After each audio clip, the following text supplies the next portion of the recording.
Drink with Eddie Irvine. Hi, Eddie. How you This is doing? an unusual setting I can see you in. Where are you? I'm on the boat in Portofino in Santa Margherita. Actually, it's a little tiny village very close to Portofino. So I keep my boat here all year round, and I spend the summers pretty much all year here. That's not too bad. Cheers, first of all. I'm having some cheap Gösser Austrian Radler beer again. You're having some finer stuff, you told me just. Yeah, this is fantastic. The Skulka. It's a really fantastic vineyard not far from here. So I go up there and I buy several cases, and that keeps me going all summer. Eddie, let's talk about the race of Monaco 1996, because it's 20 years that race is over. It's with the one that Olivier Panis won, surprisingly, in the Ligier with 4 cars that finished. What do you remember about it? I don't remember very much, to be honest. I remember it was wet and dry or something, and I remember I put the slicks on and went out, and I had very, very little grip. And then Panis was behind me, and I think he pushed me off or punted me up the ass or something like that. I can't really remember, but that's about it. Monaco has always been very good to me, to be honest. I've always done well there, so I don't even know where I finished that year. If I did finish, I remember I jump started the car, which Ferrari didn't know you could jump start the car.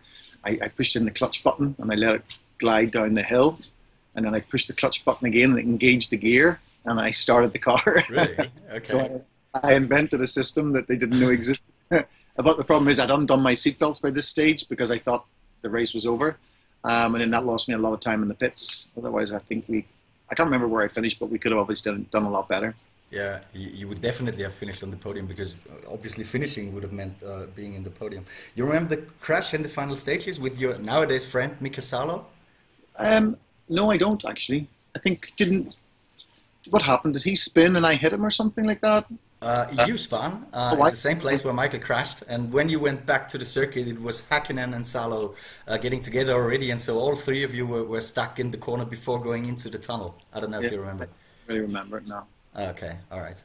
Eddie, you said Monaco's been good to you over all the years.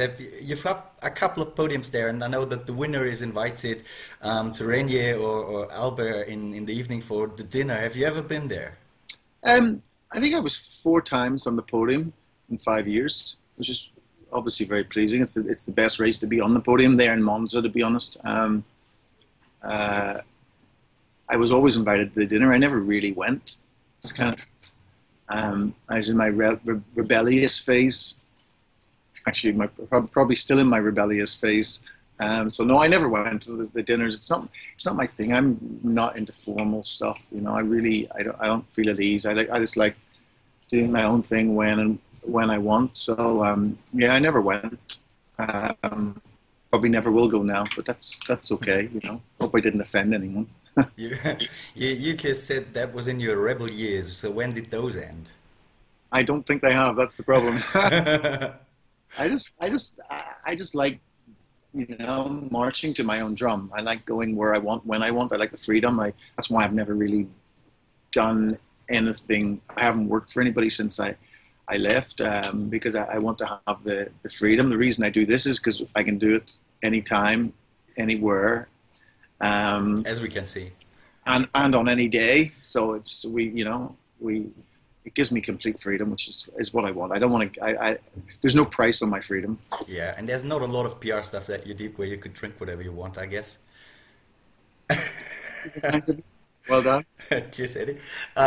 One more thing about Monaco. Your sister is having the fashion show and Amber Lounge party, and you've been a guest there a couple of years. Are you going there this year? Yeah, I always go to that. It's a really great event. The fashion show is good fun. The drivers look a lot better than they used to, that's for sure.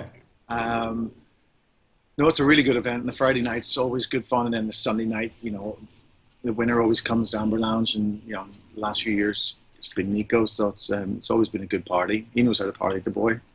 Is there any particularly funny drinking story you experienced in Monaco that you can share without insulting other people? I never remember them, you know. One of the things about Michael is he was not a very good drinker, you know. Anytime he'd get drunk, he'd get very silly, and because I don't think he drank very much, you know. I practiced more than he did, so I was better. But I used to like always pick up an ice bucket and start throwing ice and water over people, which was like kind of ruined the party. So, that's no, Monaco's just an amazing event. Not only I think it's a great motor race, even though there's not much overtaking, I don't care. It's just an amazing motor race because things can go wrong, and it's unexpected things can happen, and that's something that's missing in a lot of races these days. So I love Monaco for every reason. We're looking forward to that one. Thanks a lot, Eddie. Enjoy the rest of your drink. Bye bye.